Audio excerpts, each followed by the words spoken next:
उत्तर प्रदेश के बहराइच में जो दंगा हुआ है, हिंसा फैल रही है, उसको लेकर के आज हमारे सहयोगी वरुण दीक्षित हैं और इस पे बहुत सारी चर्चा हम ये करेंगे कि आखिर दो समुदायों में किस तरह से ये आम सी बात हो गई है कि हिंसा और तनाव एक साथ जो होता है, यानी कि एक बहराइच ज़िला है और उत्तर प्रदेश में, और उसमें ये तनावपूर्ण जो माहौल बना है दीक्षित जी, तो कैसे लगता है कि ये किस तरफ जा रहा हमारा देश? सबसे पहला अहम सवाल हमारा यही होगा। हमारे देश में ये आम बात हो गई है। दंगा कहीं पे भी अगर कुछ भी होता है, अगर कोई धार्मिक या जुलूस वगैरह निकलता है तो ये दंगे आम बात आजकल हो गई है। कहीं भी कोई जा रहा है, घर तोड़ देना, गाने बजाना, दूसरे धार्मिक भावनाओं को ठेस पहुंचाना, ये आम बात है। इन पे सरकार कोई एक्शन नहीं ले रही और इनके लिए भी कोई क्राइटेरिया एक निर्धारित होना चाहिए। लेकिन देखिए वरुण दीक्षित जी, आपने गाने की बात करी। अखिलेश यादव पूर्व सीएम है उत्तर प्रदेश के, उन्होंने ये आरोप लगाया कि डीजे जब दुर्गा विसर्जन करने के लिए जा रहे थे, मूर्ति विसर्जन करने के लिए जा रहे थे, तो किस तरह के गाने बजाए जा रहे थे, माहौल कैसा बिगड़ा। प्रशासन पर भी उन्होंने उंगलियां उठाई हैं। तो कैसे देखते हैं इन चीज़ों को? देखिए, इसमें जहाँ तक अगर समझा जा रहा है वहाँ तक प्रशासन की ही चूक है। हम्म। कहीं पे अगर कोई भी अगर धार्मिक कार्य होता है तो प्रशासन की अनुमति ली जाती है। प्रशासन एक क्राइटेरिया निर्धारित करता है क्या करना है, क्या नहीं करना है। हम्म। तो इन चीज़ों पे विशेष सुरक्षा की ज़रूरत थी, जो कि जिसमें प्रशासन द्वारा चूक हुई। अच्छा। और योगी आदित्यनाथ की सरकार कुछ चीज़ें हैं जो उन्होंने निर्धारित की हैं सुरक्षा को लेकर। उन्हें चिंता रहती है, उन्होंने पहले से ही गाइडलाइंस बना रखी हैं कि स्पीकर कहाँ बजना चाहिए, नहीं बजना चाहिए, अनुमति लेके कितना बजा सकते हैं, कब बजा सकते हैं। लेकिन ये चूक कैसे हो गई प्रशासन से, ये एक बड़ा सवाल है। नहीं, वरुण दीक्षित, आपने बड़ा अच्छा एक अहम सवाल उठाया योगी आदित्यनाथ सरकार पर कि उन्होंने अपने क्राइटेरिया बनाया हुआ है कि धार्मिक स्थलों में भी इतने बजे से इतने बजे तक जो है डीजे बजेगा। और मतलब अगर किसी का फंक्शन होता है, शादी होती है, रात 10 बजे तक लास्ट आप बजा सकते हैं। जैसे अजान हो गई मस्जिद के अंदर, कीर्तन हो गया मंदिर के अंदर, तो उसमें भी कुछ डेसी लेवल रखा गया है कि इस लेवल से इस लेवल तक ही आप अब धर्म जो भी आप कार्यक्रम कर रहे हैं वो मंदिर के अंदर ही होना चाहिए, बाहर नहीं होना चाहिए। देखिए, लेकिन मैं आपको धार्मिक बताना धार्मिक चाहूँगा। धार्मिक नहीं, मैं जो कह रहा हूँ, धार्मिक स्थलों पर भी गाने या म्यूजिक या साउंड या कीर्तन या अजान या नमाज का वक्त जो होता है उसमें भी एक लेवल रखा गया, क्राइटेरिया बना दिया गया। लेकिन ये जुलूस में सड़कों पर इतने हैवी हैवी साउंड लेकर निकलते हैं, तो इसे कैसे देख रहे हैं आप? देखिए, कुछ हमारी मान्यताएं हैं जिसके आगे सरकार भी थोड़ा उन्हें छूट छूट दे देती है देनी सरकार। पड़ती है। आ, दूसरी हम बात करते हैं, उसके लिए जब छूट दी जाती है तो एक नियम के अनुसार सारे काम हो, इसलिए सुरक्षा व्यवस्था देना कानून व्यवस्था का काम है। ये मेनली फेलियर उन्हीं चीज़ों का परिणाम है जो बहराइच आज जल रहा है। दूसरी चीज़, इन चीज़ों पे मैं जनता से दरख्वास्त करना चाहूँगा कि धार्मिक हिंसाओं को ना बढ़ाएं और भाईचारे को कायम रखें। लेकिन एक आरोप ये भी निकल कर आया, जैसे कि अखिलेश यादव ने आरोप लगाया है कि उन्होंने एक ट्वीट करा है, एक वीडियो शेयर करा है कि ये देखिए, जिस व्यक्ति की मौत भी हो चुकी है, जिस युवा नौजवान की मृत्यु हो चुकी है, गोली लगने से, उसमें बताया जा रहा है कि उसके गोली लगने से मौत हुई है। लेकिन एक वीडियो, उसमें जो उन्होंने वीडियो मतलब ट्वीट किया है, एक्स पर जो उन्होंने वीडियो डाला है, उसमें ये दिखाया जा रहा है कि वो लड़का पहले एक छत पे चढ़ता है और वहाँ पर एक हरे कलर का झंडा लगा हुआ था, उसको वो खींचता है और दीवार को वो तोड़ देता है। वो मतलब जो रेलिंग है वो हिल रही होगी शायद, वो पूरी ताकत से लगाकर वो रेलिंग गिर जाती है। उसके बाद वो वहाँ पर भगवा कलर का झंडा जो लहराता है और जय बजरंगबली के नारे लगाए जाते हैं, मतलब जोश दिखाया जाता है। तो क्या लगता है कि हिंदुत्ववादी सोच कहीं भारी पड़ रही है समाज पर ही? नहीं, ऐसा नहीं है। अगर देखा जाए तो दंगे हर जगह ही होते हैं, हिंदू हो या मुसलमान हो, हर जगह होते हैं। और ये उन ये जो उपद्रव हुआ है इनसे निपटने के लिए ही सुरक्षा व्यवस्था और पुलिस की व्यवस्था होती है। सीधे सीधे ये इसी का फेलियर है। कोई नहीं कह रहा आप किसी की छत पे चढ़ें या किसी का झंडा उतारें, अपना लगाएं, अपना उतारें, दूसरे का लगाएं, ठीक है। किसी की धार्मिक भावनाओं को ठेस नहीं पहुंचाना होता है। किसी भी धार्मिक काम को आप शांति से कर सकते हैं और इसकी जिम्मेदारी पूरी पूरी प्रशासन की होती है। और अखिलेश यादव की इस बात से मैं सहमत हूँ कि ये प्रशासन का फेलियर है। नहीं, प्रशासन, देखिए आपने एक बात जो अपनी और बात में दूसरी कही चीज़, बहुत अगर देखा जाए दो पहलू हैं इस चीज़ के। पहली बात तो प्रशासन का फेलियर है या कोई सोची समझी साजिश है। अगर देखा जाए वहाँ पे पत्थर कहाँ से आए, ये सारे जो उपद्रव हुए, ये उपद्रवी कैसे इकट्ठे हुए, भीड़ में थे या गोली चलाने वालों में थे, ये सब प्रशासनिक कार्य हैं। कार्रवाई करके सरकार को इन पर उचित कार्रवाई करनी चाहिए और उचित निर्णय इन सब चीज़ों पे लेना चाहिए। लेकिन वरुण दीक्षित, एक सवाल ये निकल के आता है कि सामने जब हम एक रैली जा रहे हैं तो लोग अपनी छतों पर आकर, जब कोई जुलूस निकलता है या कोई भी होता है, तो अक्सर आपने देखा होगा कि लोग अपनी छतों पर आकर खड़े हो जाते हैं या फिर वो हो जाते, निकल जुलूस देखते हैं। एक जोश भी होता है कुछ लोगों में। कुछ समुदाय के लोगों के घर के सामने से जब ये निकलते हैं तो इस तरीके का जो माहौल, विशेष समुदाय जो कहा जाता है मुस्लिम समाज, देखिए आज वरुण दीक्षित और साजिद अगर बैठ कर इस चीज़ पे चर्चा कर रहे हैं तो वो शायद ही इस बात को बड़े अहम, देश के अंदर ये मुद्दा रखा जाता होगा कि शायद हम शांति व्यवस्था पर बात कर सकें। और शांति व्यवस्था जरूरी है हमारे देश के अंदर, इसीलिए ज़रूरी है, तरक्की करनी है। देश में दो साथी हैं, दो लोग हैं, तीन लोग हैं, अगर जब तक ये एक मिलकर नहीं चलेंगे तो घर की तरक्की नहीं हो सकती। वैसे ही देश का हालात है।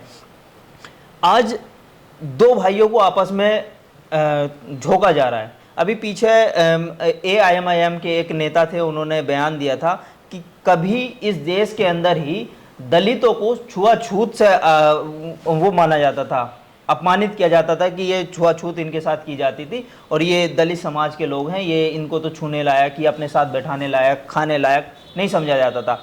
लेकिन उनका आज बयान आया है कि ये जो हालात हैं, वकील रशीद का जो बयान है, उन्होंने कहा कि अब ये हालात मुसलमानों के साथ किया जा रहा है। तो कैसा समझते हैं इन चीज़ों को कि पॉलिटिकल पार्टीज जो हैं वो अब इसमें अपनी राजनीति भुनानी शुरू कर दी है दंगों में?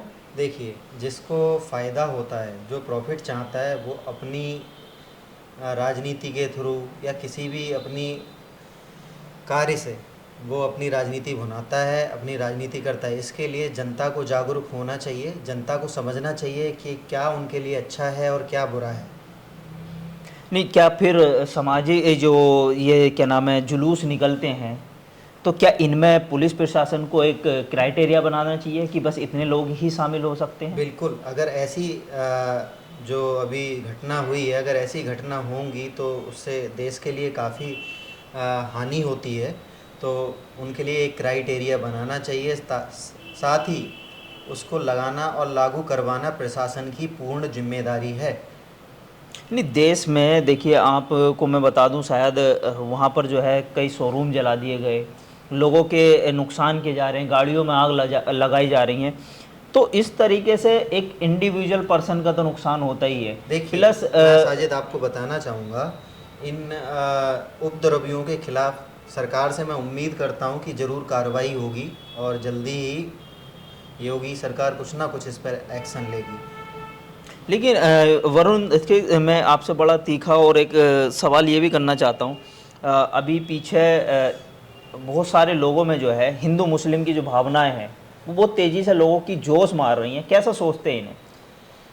देखिए, जय श्री राम का नारा जो बड़ा शांति प्रिय नारा था और आज वो हर जगह लिया जा रहा है, ऐसा लिया जा रहा है, द्वेष में लिया जा रहा है।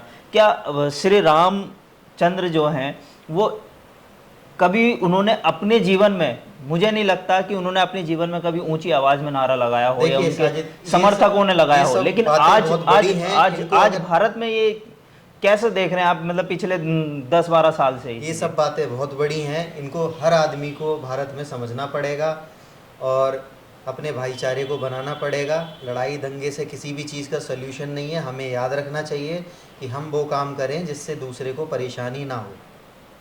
लेकिन क्या सरकार को अब क्राइटेरिया बनाना पड़ेगा, बिल्कुल प्रशासन को बनाना क्राइटेरिया पड़ेगा। बनाएगा कि सिर्फ पहले क्राइटेरिया ये जो चीजें। पहले से बने हुए हैं उन्हें भी फॉलो करना है, जिनसे परेशानियां आ रही हैं उन्हें ख़त्म करके और नए क्राइटेरिया बनाने पड़ेंगे अगर देश में शांति व्यवस्था बनाए रखनी है तो। क्या धार्मिक जुलूस में जो रैलियां निकल रही हैं, धार्मिक रैलियां निकल रही हैं, क्या उनमें पुलिस शासन को ये तय करना पड़ेगा कितने लोग उसमें परमिशन लेना है, कितने लोगों ने वहाँ पर पहले उनकी। से जहाँ तक मैं समझता हूँ पहले से परमिशन ली जाती है और पहले ही क्राइटेरिया एक तय होता है। अगर उसमें कुछ गड़बड़ी होती है तो प्रशासन की ये जिम्मेदारी होती है कि प्रशासन उसको सही सलामत सफल कराए, जो भी उनका धार्मिक कार्यक्रम है। अगर उसमें भी कोई भी अगर घटना हो या दुर्घटना होती है तो उसकी पूर्ण जिम्मेदारी प्रशासन की ही होती है। वरुण, एक चीज़ ये है कि जैसे कि अभी बहराइच में ये माहौल तनावपूर्ण हो चुका है, तो क्या इसके आसपास जो ज़िले हैं। बिल्कुल जल तो रहे हैं। मैं सुबह से मैं यही खबरें देख रहा हूँ और मुझे बुरा भी लग रहा है। कई जगह कर्फ्यू लगे, नेट सेवाएं बंद कर दी गई हैं, आम आदमी को ही परेशानी हो रही है। तो क्या लगता है कि इनसे कैसे उभर सकते हैं हम? हर आदमी को जागरूक होना पड़ेगा, पहले अपने देश के लिए सोचना पड़ेगा। दूसरा, राजनीतिक या कैसी भी गलत मंशा वाले लोगों की नीयत को समझना पड़ेगा और साथ ही भाईचारे को कायम रखना पड़ेगा। दूसरे की भावनाओं को आहत नहीं करना है, ये समझना पड़ेगा। लेकिन वरुण, हम 26 जनवरी 15 अगस्त तो बड़ी जोश से मनाते हैं सभी, और शायद एक देश भावना भी अंदर कूट कूट के भरी होती है, लेकिन हम 2 दिन को 365 में से 2 दिन निकाल दिए जाएं तो बाकी के दिन तो हम अपने देश को कहीं ना कहीं नुकसान पहुंचाने की कोशिश कर रहे हैं इस तरीके के माहौल से, नहीं, तनाव इस से। बात से मैं सहमत नहीं हूँ, बट ये सबके लिए नहीं है, लेकिन ये कुछ उपद्रवी लोग जो हाँ, हैं, जो दंगाई असामाजिक लोग हैं, तत्व हैं, असामाजिक जो तत्व हैं। पत्रकारों पर भी हमला किया गया है, ऐसा भी ये सामने आया। ये भी खबर मैंने पढ़ी है कि वहाँ पत्रकारों पे हमला हुआ है और ये सब चीज़ें गलत हैं और मैं सरकार से उम्मीद करता हूँ इस पे उचित कार्रवाई की जाएगी और साथ ही वहाँ का माहौल मैं चाहता हूँ जल्दी से अच्छा, जल्दी शांत हो। पत्रकारों पे जो हमले अब आम सी हो गए हैं, ऐसे दंगे होते हैं, पत्रकार जो कवर कर रहे होते हैं एरिया को, वो कोशिश करते हैं अपनी जान जोखिम में डाल के कि हम अपने एरिया की खबरें लोगों तक पहुंचा सकें, शांति व्यवस्था की हम प्रशासन से बात कर सकें, कौन माहौल बिगाड़ने की कोशिश कर रहे हैं, उसमें वो सारी चीज़ें दिखाने की कोशिश करते हैं। तो अब ये प्रशासन, मतलब जो दंगाई लोग हैं, वो पत्रकारों पर हमला करते हैं कि कहीं उनके फोटो, उनके चेहरे ना आ जाएं। शायद यही वजह है या कोई और उनके सारी पीछे। वजह हो सकती हैं। दंगाइयों के लिए कोई कानून नहीं होता, कहीं कोई ऐसी इंसानियत नहीं होती, ना ही भाईचारा होता है। उनके सामने तो जो आता है उसको वो नुकसान पहुंचाने की, क्षति पहुंचाने की कोशिश करते हैं। बाकी इनसे निपटने के लिए प्रशासन है। बाकी प्रशासन से उम्मीद की जाती है कि वह इस पे उचित कार्रवाई करे तथा जो दोषी हैं उन्हें दंड दिया जाए। वरुण, एक इंसान पे एफआईआर हुई है, 30 लोगों को हिरासत में लिया गया है, तो कैसे देखते हैं, क्या कुछ समाधान निकलेगा?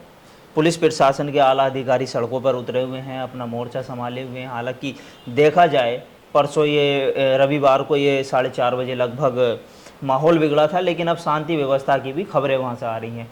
तो कैसे देख रहे हैं कि कुछ माहौल जिस तरह से बिगड़ा है, उसको किस तरह से हम हालात देश के अंदर जो बेकाबू हो रहे हैं उनको काबू में कर सकते हैं?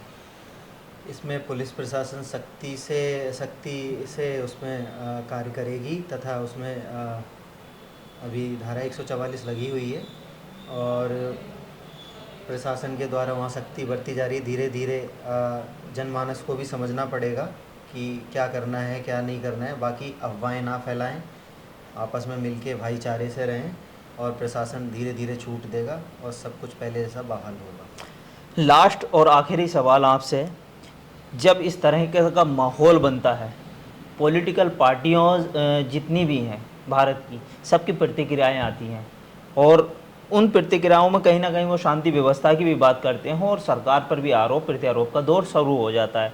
तो इसको कैसे देखते हैं आप? देखिए, पक्ष और विपक्ष दोनों की जिम्मेदारी है कि देश में कोई भी अशांति ना फैले और दोनों ही लोगों को, जनता को बताना चाहिए कि क्या करना है, क्या नहीं करना है। बाकी दोनों लोगों को अपील करनी चाहिए अपने समर्थकों से कि वे शांति व्यवस्था बनाए रखें तथा कोई ऐसी गतिविधि या ऐसी कार्रवाई ना करें जिससे कि जनमानस को हानि पहुँचे। जी, बहुत बहुत शुक्रिया वरुण दीक्षित जी, आपने अपना कीमती समय दिया। तो ये हमारे सहयोगी वरुण दीक्षित जो वरिष्ठ जर्नलिस्ट हैं, और इन्होंने जिस तरह से खबरें देखी और जो माहौल देश में है बहराइच में, उस पर इन्होंने पूरी चर्चा की और ये बताने की कोशिश करी कहाँ प्रशासन की छूट थी, कहाँ सरकार ने जो क्राइटेरियाज बनाए हुए हैं उसमें प्रशासन ने किस तरह से ढील दी और किस तरह से माहौल जो था वो एक मूर्ति विसर्जन की तरफ जा रहा था और उसके बाद माहौल आगजनी की तरफ हुआ। ये माहौल हमें और आपको समझना होगा कि देश में किस तरह से हमें शांति बना के रखनी है, देश में किस तरह से हमें रहना है, किस तरह से हमें दोनों समुदायों को एक साथ लेकर चलना है। और देश के जो राज्य के मुख्यमंत्री हैं योगी आदित्यनाथ, उनकी भी प्रतिक्रियाएं जो है वो शांति व्यवस्था की तरफ हैं। पुलिस प्रशासन को उन्होंने लगातार अपडेट में है और लगातार उन पर बनाया जा रहा है प्रेशर इस बात का भी कि आप शांति व्यवस्था बनाएं। तो देखना अब ये होगा कि माहौल किधर जाता है, शांति व्यवस्था की तरफ या फिर आगजनी, या जो बाकी पार्टी हैं पॉलिटिकल पार्टी, ये भी शांति की व्यवस्था की बात तो कर रहे हैं, लेकिन क्या ये अपना राजनीतिक फ़ायदा ढूंढ रहे हैं इसमें या नहीं, ये आपको पल पल की जो अपडेट है वो हम देते रहेंगे।